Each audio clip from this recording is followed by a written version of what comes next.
I never made it, but I know what it takes. I'm motivated by a mix of emotion. Got my statement. Olá amigos, vamos lá agora continuar nosso estudo de razões e proporções. O caso que nós vamos tratar hoje de proporções. Razões, como vocês viram na aula passada, é um pouco até parecido com proporções, mas vamos identificar aqui o que é uma proporção. Proporção é igualdade entre duas razões. A proporção com a fração a sobre b, ou seja, uma razão a sobre b, tem que ser igual a uma outra razão ou outra fração, assim como vocês queiram chamar. Deve ser lida do seguinte modo: A está para B, assim como C está para D. Aqui nós temos dois exemplos básicos de proporções. 12 está para 10, assim como 6 está para 5. Mas o que isso realmente significa? Se nós simplificarmos isso daqui, essa primeira fração, 12 sobre 10, opa, minha caneta acabou? Parece que sim. Bem fraquinha ela. Acho que já acabou. Se nós simplificarmos por 2, nós achamos 6 quintos. Então vamos dizer que elas são proporcionais, porque essa é realmente igual a essa se nós simplificarmos. Certo? Da mesma forma, nós temos aqui 20 sobre 140 igual a 1 sobre 7. Se nós pegarmos a maior fração aqui, que é 20 sobre 140, nós dividirmos aqui por 20, encontraremos 20 dividido por 20 dando 1 e 140 dividido por 20 dando 7. Observem que eu encontrei o mesmo valor da segunda fração. Então, elas são iguais realmente, são proporcionais. Entenderam mais ou menos como é a situação, né? Temos que sempre encontrar uma igualdade entre elas. Assim nós dizemos, mais um exemplo, aqui eu errei sem querer, que é o 3 sextos e 4 oitavos. Vamos dar uma olhada aqui se elas são realmente proporcionais. Ah, professor, não é, porque não tem como o 3 ser 4 e o 6 ser 8. Não tem como, igual ao seu primeiro exemplo lá. Calma, não é bem assim. O que nós temos aqui é que temos um valor em cima e nós temos o dobro embaixo. Certo? Temos um valor em cima e também temos o dobro embaixo. Podemos dizer que elas são proporcionais por terem essa reação, essa relação. Se aqui é 3, olha só, 2 vezes 3 dá 6. E se aqui é 4, se a gente multiplicar também, 2 vezes 4 vai dar 8. Tá vendo que são proporcionais? Tá tudo certinho? Tá igual? Mas o que eu quero chamar a atenção para você é o seguinte: como A está para B, assim como C está para D, quando nós realizarmos esse produto aqui, 3 multiplicando aqui com 8 e o 6 multiplicando com 4, tem que dar o mesmo resultado. Olha só, 3 vezes 8 tem que ser igual a 6 vezes 4. Ou seja, o produto das diagonais devem ser iguais. Então, 3 vezes 4 aqui dá 24 e 6 vezes 4 aqui também dá 24, são também proporcionais. Vocês podem identificar a proporção por esse fator aqui, que já é uma proporcionalidade, e também assim dessa forma. Se o valor der igual nas diagonais, também são uma proporção. Voltando aqui para os nossos primeiros exemplos, vamos tentar fazer essa proporcionalidade, né? Se eu multiplicar o 12 com 5 e o 6 com 10, será que dá a mesma coisa? Olha só, a primeira que nós fizemos aqui é o 12 vezes 5. Então, 12 vezes 5 tem que ser igual a quem? A 10 vezes 6. Então, aqui nós temos que 60 é igual a 60. Tá vendo? Proporcionais. Da mesma forma, se nós multiplicarmos a diagonal aqui,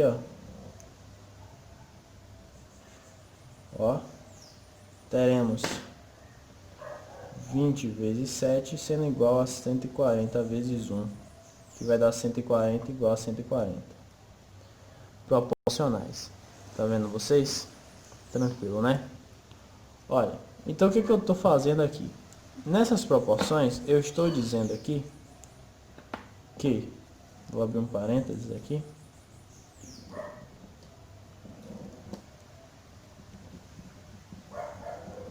o produto de, segundo esse caso, A vezes D é igual ao produto de B vezes C, para ser proporção. Entendem?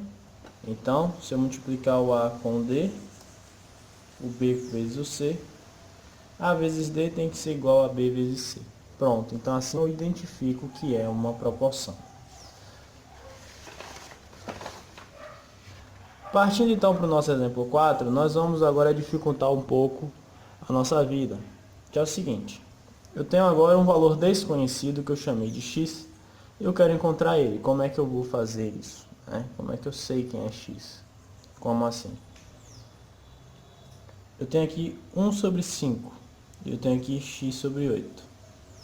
Que relação é essa que eu tenho que ter aqui? Antes de fazermos o nosso produto que estamos acostumados, vamos fazer o que nós aprendemos lá no vídeo de razões, né? Olha, se aqui é uma razão e que é outra igual, vamos então igualar, né, essas coisas, esses resultados. Fazendo como? Primeiramente, dividindo o numerador pelo denominador, como está sugerindo aqui essa divisão. 1 dividido por 5 não pode, acrescentamos uma vírgula e um zero na frente para poder não deixar esse espaço vazio, multiplicando assim o nosso dividendo por 10, acrescentando um zero atrás do último número que tem aqui. 10 dividido por 5 vai dar 2, para 10 nada. Então nós sabemos que 1 sobre 5 ele dá 0,2. Então essa daqui também tem que ser 0,2. Porque se são iguais, essa relação entre razões tem que se manter. Então nós vamos fazer x dividido por 8 tem que dar 0,2. Então como é que eu vou achar x? Simples, para achar x eu tenho que fazer o que? Para achar 10 eu fiz o que? Eu não peguei o 2, multipliquei com 5. Então eu vou ter que pegar o 0,2 e multiplicar com 8. Tá vendo? Tranquilo. Então, se nós fizermos a nossa continha de 0,2 vezes 8, teremos 2 vezes 8, 16, vai 1. 8 vezes 0 vai dar 0 e 1 vai dar 1. Como nós temos um número aqui atrás da vírgula e aqui não, vai ficar somente um número atrás da vírgula. Então nós temos o número 1,6. Então já sei que o meu x, ele é esse número aqui, 1,6. Legal, né? Agora vamos utilizar aquele recurso. Esse recurso aqui, é a proporcionalidade. Vamos ver se dá certo. Nós fizemos aqui como razão, beleza, achamos o resultado. Vamos ver agora fazendo pelo método da proporção se vai dar o mesmo resultado. Olha só como é interessante. A proporção nos indica que o produto das diagonais tem que ser iguais. Tem que ser iguais aqui, Então se eu multiplicar 1 vezes 8, eu tenho que ter 5 vezes x. Eu quero saber quem é x. Então eu vou pegar esse 5 que está aqui multiplicando e vou passar para o segundo membro. Quando eu passo pela igualdade, eu troco a operação. Se o 5 está multiplicando, ele vai ir dividindo. Então vai ficar aqui, 8 dividindo por 5, porque 8 vezes 1 é 8, né, gente? Então já está aqui. Então isso aqui vai ser igual ao meu número desconhecido x. Se a gente fazer 8 dividido por 5, eu acho que a gente vai encontrar 1,6. Será mesmo? Vamos fazer o teste então aqui. 8 dividido por 5. Olha só, vai dar 1, 3, vírgula aqui. Aplicando a vírgula, nós multiplicamos o resto por 10, 6, 0. Olha só, vocês podem fazer tanto desta forma, utilizando aqui a proporção, tá? Tá aqui a forma da proporção. Ou então fazendo pelo que nós aprendemos lá em razões. Observe que não tem somente um único caminho para vocês seguirem, né? Vocês observando aqui o resultado que dá no numerador dividido pelo denominador. Pronto, achando o resultado, a mesma coisa tem que dar do outro lado. Assim nós encontramos o nosso número desconhecido ou comparando as diagonais, certo? E nós chamamos isso daqui de produto dos meios pelos extremos, certo? Mas isso depois, nessas nomenclaturas, nós vamos trabalhar futuramente. Eu preciso que vocês entendam a natureza do negócio.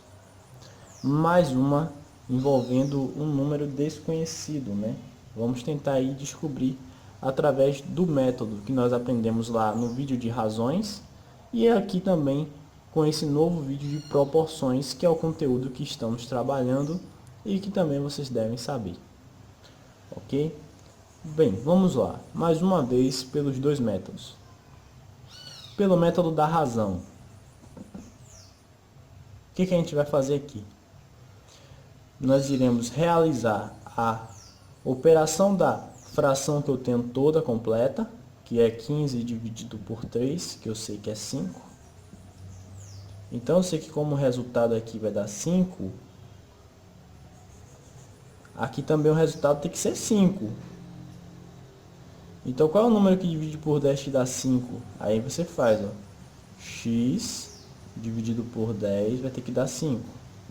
Olha só, para achar x eu tenho que multiplicar esses dois. Então já achei aqui que é o número 50. Tá na cara, né, gente? Se aqui é 5, para esse aqui ser 5, o x tem que ser 50. 50 dividido por 10 dá 5. Beleza, então vamos continuar aqui agora pelo método das proporções que nós aprendemos. Quando nós fazemos o produto dos meios pelos extremos, ou seja, igualar o produto das diagonais, nós teremos aqui, ó, 15 vezes 10 é igual a 3 vezes x. Tá vendo? Eu vou ter que saber quem é o x. Então, se esse 3 está multiplicando, ó, eu vou passar para o outro lado, dividindo e deixando o x sozinho, porque é isso que eu quero saber. Eu quero saber quem é o x. O x agora está sozinho, eu sei quem é ele agora. 15 vezes 10 vai dar 150. 150 agora com o 3 que eu passei multiplicando, que estava multiplicando, passou dividindo, ele vai ficar aqui dividindo. 150 dividido por 3, você sabe que é 50. Tá vendo que o x deu igual, né? Tá vendo aí? Vocês escolhem então qual é o melhor método que vocês escolhem para poder fazer as proporções. O que eu aconselho é saber os dois. Não deu para fazer por um, faz pelo outro, né? Ou então utilizar o outro para poder confirmar. Então tá aqui as nossas proporções. Muito bem, vamos falar agora mais um pouco de proporções. Uma coisa interessante até, que são isso aqui, ó. Grandezas inversamente e diretamente proporcionais. Nós temos as proporcionalidades, tá? Entre as grandezas. Temos dois tipos só, que são as que são diretamente proporcionais. E as diretamente proporcionais, elas vão ter uma relaçãozinha diferente do segundo tipo, que é as inversamente. Vamos ver agora o estudo das diretamente proporcionais. Como nós temos aqui, ó, dois exemplos, vamos fazer então esses exemplos para a gente entender melhor o que é essas grandezas proporcionais. Imagine que você tem que comprar leite. Nesse primeiro exemplo aqui. Você precisa comprar o leite e aí você fala o seguinte, ó, pede lá na venda ou no mercado, você chega no mercado e você vê lá 1 litro de leite. Litros de leite, tá aqui, 1 litro de leite. Aí você vê o valor do leite, tá de R$3. Aquele leite líquido, né? Tá. R$3 você vai gastar para comprar 1 litro de leite. Aí você fala assim, 1 litro de leite não vai dar para o que eu quero. Você vai ter que comprar agora 2 litros de leite. Se você vai comprar 2 litros de leite, você vai gastar quanto? Você vai gastar menos do que R$ 3? Não vai, né? Você vai gastar o dobro, você vai gastar 6, porque é 3 de um litro mais 3 do outro litro. Ficou R$ 6 o valor do leite que você agora vai ter que comprar. Aí você fala, não, não, tá pouco ainda, não dá. Eu vou ter que comprar agora 5 litros de leite. Se você vai comprar 5 litros de leite, agora você não vai diminuir nada o seu valor, né? Você vai aumentar ainda mais. Vai ficar aqui, ora, se um é 3, 5 é 15. R$ 15 você vai pagar por 5 litros de leite e não tem como você pagar menos. Aí você fala, não, não, não, não, não. Eu preciso de mais leite. Eu vou precisar de 7 litros de leite. Logicamente o valor do leite vai aumentar à medida que você for aumentando a quantidade de litros e você vai acabar pagando mais. Ou seja, se você precisava de 7, você já ia gastar R$ 21. Só que na verdade você só precisou de 5, você só gastou 15. Ou seja, quanto diminuir a quantidade de litros de leite, você também vai diminuir o valor. Quando você aumentar a quantidade de litro de leite, você vai aumentar o valor proporcionalmente, tá certo? Então as grandezas diretamente proporcionais é isso. Quando você aumenta o valor de uma grandeza, que aqui o caso é litro de leite, você vai aumentar o valor também da outra grandeza, que aqui é o caso do real. Muito bem, vamos aqui fazer um outro exemplo aqui, que é das páginas do caderno e o valor. Digamos que você queira comprar um caderno, né? Um caderno de 10 matérias, 20 matérias. Vocês sabem que tem cadernos fininhos, pequenos e cadernos um pouco maiores, mais grossos.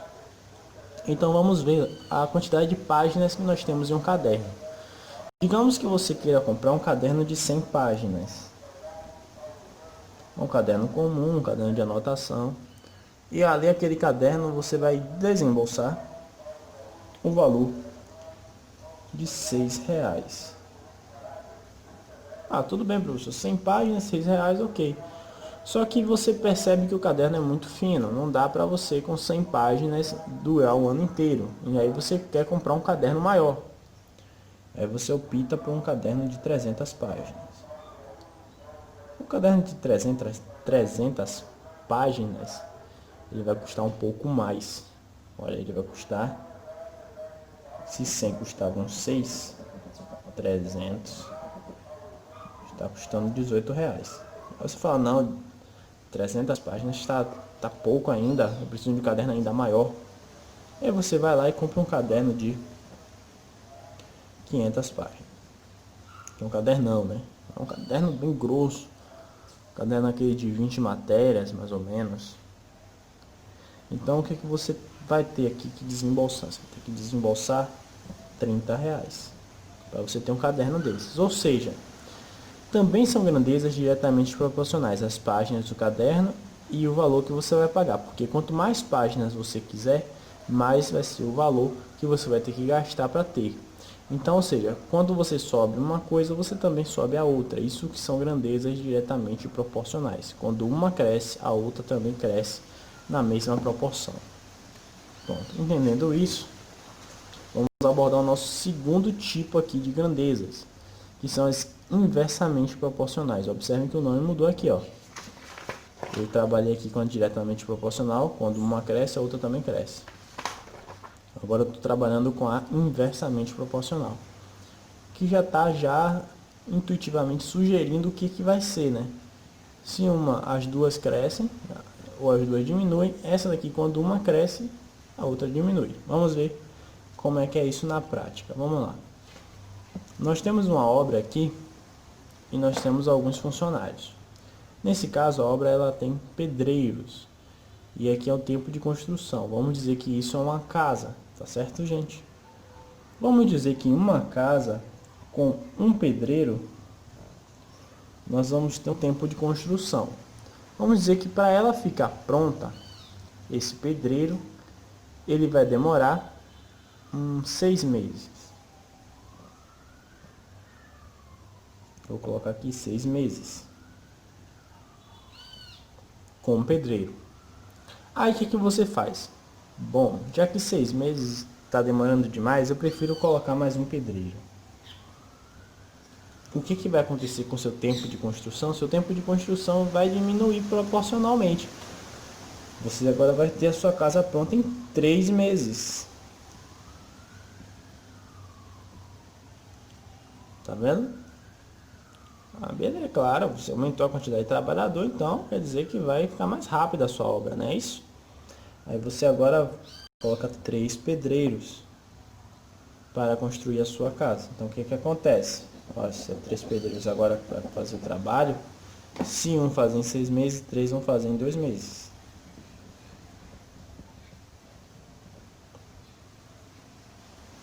Aí você fica, legal. Interessantíssimo isso, né? E o que a gente vai fazer agora? Simples, eu quero construir essa casa o mais rápido possível. Então você faz 6 pedreiros e você tem em 1 mês a sua casa pronta. Certo? Aumentei a quantidade de funcionários, a quantidade de pedreiros e diminuí o tempo, ou seja, quando eu aumentei uma grandeza, eu diminuí a outra. Vamos agora para a velocidade do veículo e o tempo da volta. Isso daqui, eu estou falando de Fórmula 1. Vocês já devem ter assistido, né, ou sabem pelo menos o que é uma Fórmula 1. O circuito de Fórmula 1 consiste em carros dando voltas, né, em uma determinada pista, e a cada volta que ele dá é contado um tempo que ele fez aquela volta. E aí o que acontece? Um carro de Fórmula 1 ele chega a bater lá seus 200, 300 km por hora. Então vamos dizer que primeiramente ele foi bem devagar, tranquilo, a 100 km por hora. Vou colocar aqui. Ele foi a 100 km por hora. E aí ele deu uma volta em 10 minutos.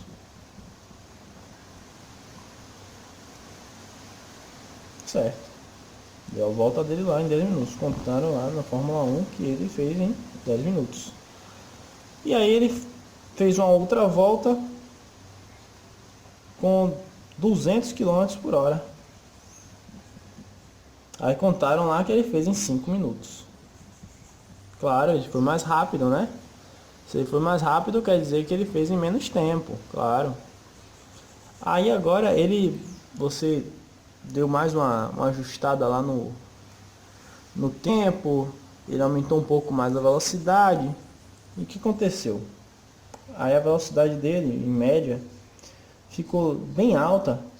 Ele chegou a bater um patamar bastante elevado de 250 km por hora.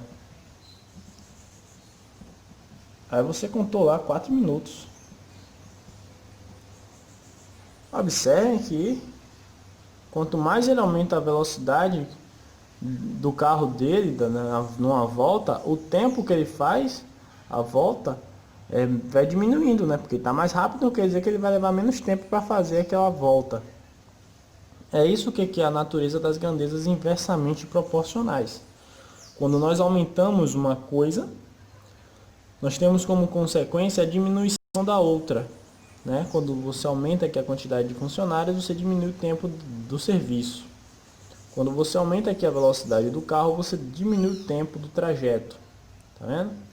Enquanto uma aumenta, a outra está diminuindo. A proporcionalidade que está no conteúdo de proporções, né, entre essas grandezas desses dois tipos, nos mostra que quando elas forem diretamente proporcionais, quando uma crescer, a outra também irá crescer, tá? Proporcionalmente. E a inversamente proporcionais, essas grandezas, quando uma crescer, a outra irá diminuir, tá certo? É essa aí a noção que eu quero que vocês tenham nesse conteúdo. Fica por aqui a nossa aula de proporções e até a próxima. I never made it, but I know